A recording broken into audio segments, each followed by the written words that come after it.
ಸ್ಮರಿಸಿ ಅವರು ಇದ್ದಾಗ ಬಹಳ ಸುಂದರವಾಗಿ ಹಾಡಿನ ಮೂಲಕವೇ ಪ್ರಾರ್ಥನೆ ಮಾಡ್ತಿದ್ರು. ಯಾವ ಕಾರ್ಯಕ್ರಮದಲ್ಲಿ ಅವರು ಉಪಸ್ಥಿತರಿದ್ದರೂ ಕೂಡ ಮೊದಲಿಗೆ ಅದನ್ನು ಸಂಗೀತ ಸೇವೆಯನ್ನು ಮಾಡಿ ದಕ್ಷಿಣಾಮೂರ್ತಿ ಮತ್ತು ಕೃಷ್ಣನಿಗೆ ತನ್ನ ಗೌರವ ಸಂಪಿಸಿ ಆಮೇಲೆ ಭಾಷಣ ಶುರು ಮಾಡ್ತಾ ಇದ್ರು.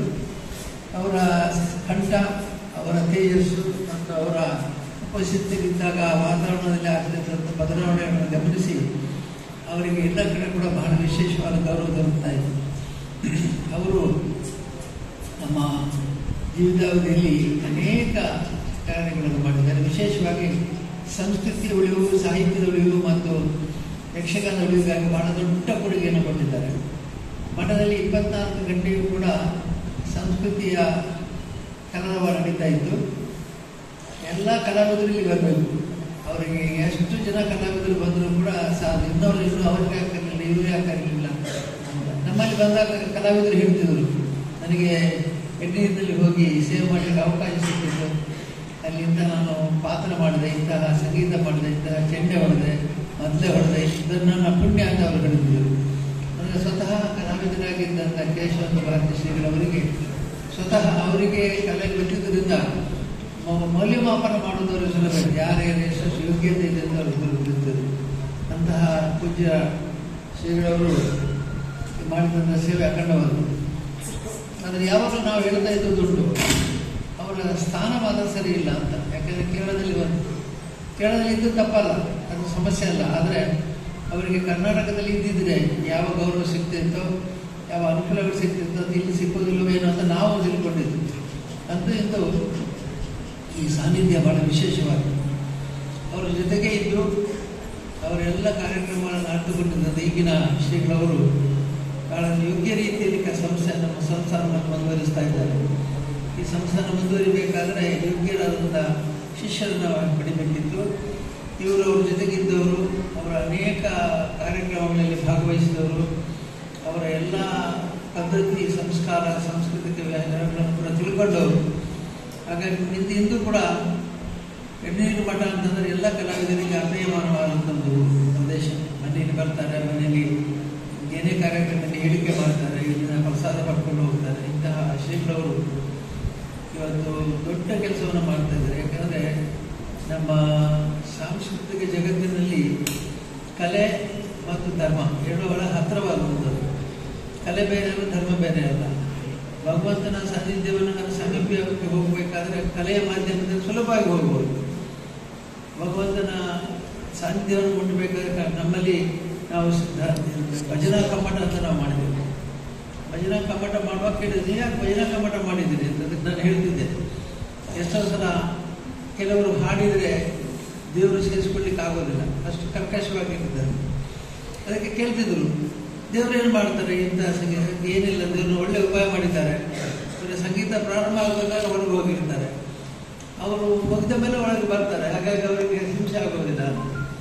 ಇದು ಒಂದು ರೀತಿಯಲ್ಲಿ ಸತ್ಯ. ಆದರೆ ಇವತ್ತು ಅನೇಕ ಮಂದಿ ನಮ್ಮ ಭಜನಾ ಕಮ್ಮಟದಲ್ಲಿ ಬಂದು ಭಜನೆಯನ್ನು ಕಲಿತು ಊರೂರಲ್ಲಿ ಭಜನೆಯನ್ನು ಮಾಡ್ತಾರೆ, ಮತ್ತು ಭಗವಂತನ ಸಾನ್ನಿಧ್ಯಕ್ಕೆ ಹೋಗ್ತಾರೆ, ಸಮೀಪಕ್ಕೆ ಹೋಗ್ತಾರೆ.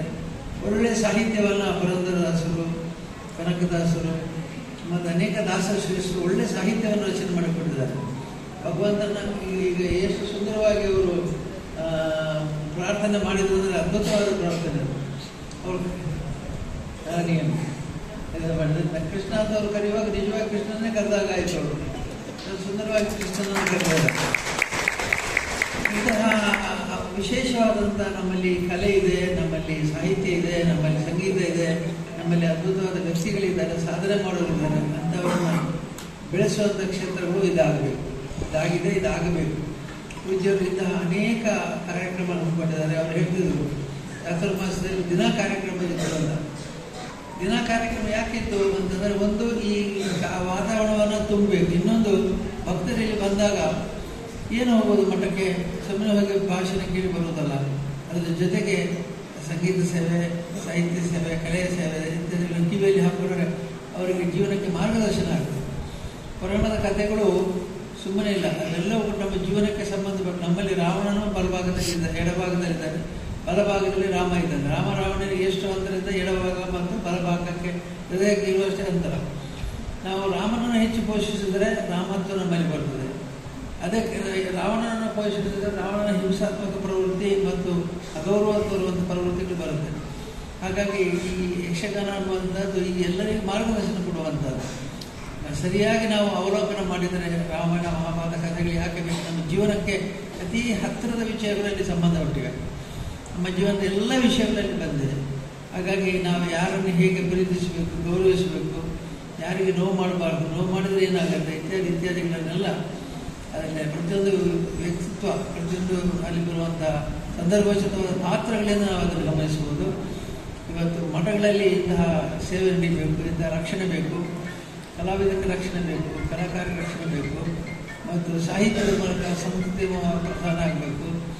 ಅನೇಕ ಒಳ್ಳೆಯ ವಿಷಯಗಳನ್ನು ತಿಳ್ಕೊಳ್ಬೇಕು. ಎಲ್ಲ ಹೋಗ್ಬೇಕಪ್ಪ, ನಮಗೆ ಬೇರೆ ಒಳ್ಳೆಯ ವಿಷಯದ ಆಹಾರ ಬೇಕಾದ್ರೆ ಹೋಟ್ಲಿಗೆ ಹೋಗ್ಬೋದು, ಹಣಕಾಸಿನ ವ್ಯವಹಾರ ಬೇಕಾದ್ರೆ ಬ್ಯಾಂಕಿಗೆ ಹೋಗ್ಬೋದು, ಕಣ್ಣಿಗೆ ಆನಂದ ಬೇಕಾದ್ರೆ ಸಿನಿಮಾ ಥಿಯೇಟ್ರಿಗೆ ಹೋಗ್ಬೋದು. ಇನ್ನು ಏನೇನು ಎಲ್ಲದಕ್ಕೂ ಒಂದೊಂದು ಜಾಗ ಇದೆ. ಆದರೆ ಧರ್ಮದ ವಿಷಯ ತಿಳಿಬೇಕು, ಒಳ್ಳೆಯ ವಿಷಯ ತಿಳಿಬೇಕು ಅಂದರೆ ಅದಕ್ಕೆ ಜಾಗ ಇಲ್ಲ, ಅದಕ್ಕೆ ಗೊತ್ತಿಲ್ಲ.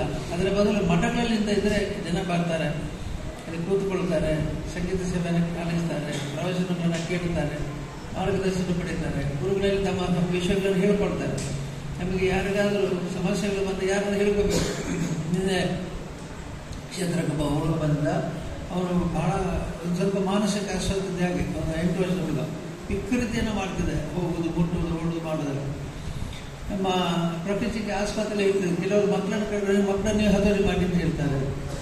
ಮಕ್ಕಳನ್ನೇ ಹತೋಟಿ ಮಾಡೋದು ಬೆತ್ತದಲ್ಲಿ ಅಥವಾ ಹೊಡೆದು ಬಡಿದು ಮಾಡಲಿಕ್ಕೆ ಆಗೋದಿಲ್ಲ. ಅದರ ಬದಲಾಗಿ ಅವರಿಗೆ ಒಳ್ಳೆಯ ಕಥೆಗಳನ್ನು ಹೇಳಿ, ಪಂಚತತ್ವದ ಕಥೆ ಬಂದದ್ದೇ ಹಾಗೆ.